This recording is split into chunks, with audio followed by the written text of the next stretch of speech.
Ikinamangha ng mga birdwatcher at ilang environmental group ang pagdagsa ng libu-libong migratory birds sa Balanga City, Bataan. Halos doble kasi ang bilang ng mga ito kumpara noong nakaraang taon. May mga namataan ding klase ng ibon na bibihirang makita sa Pilipinas. May report si Cara David. Libo-libong nagpapagaspasang pakpak ng mga ibon ang nagpapatingkad ngayon sa ilang bahagi ng Balanga City sa Bataan. Mistulang snow ang kumpulan ng mga puting egret sa natuyong palaisdaan. Sa di kalayuan, tila walang sawa namang nagdadive sa tubig ang mga ibong whiskered tern. Halos magdilim naman ang paligid kapag sama-samang lumilipad ang mga black-winged stilt. Ilan lamang ito sa mga migratory bird na dumagsa sa lungsod sa buwan ng Enero.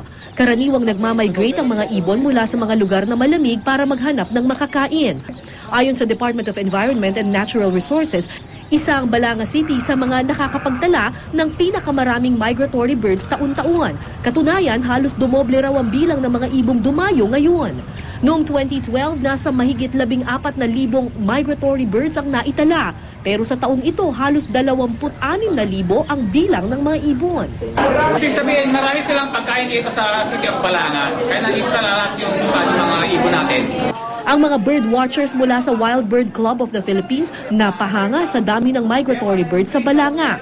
Lalo pat may mga namataan ding gray plover, shank, heron, at moorhen na bihirang makita sa Pilipinas. Sa isang wetland park, nakakita rin ang mga birdwatcher ng Great Crested Tern, isang uri ng ibon na 3 beses pa lang namamataan sa ating bansa.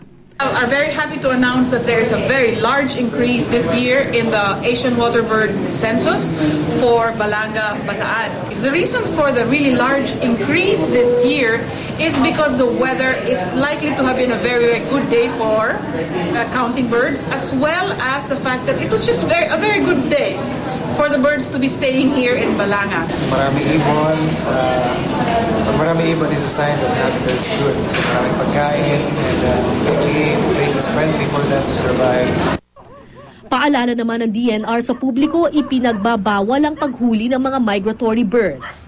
Bawal din lapitan ng mga ito dahil posibleng may dala itong sakit. Ang kagandahan daw ng mga ibon, ika nga nila, dapat for your eyes only. Cara David, GMA News.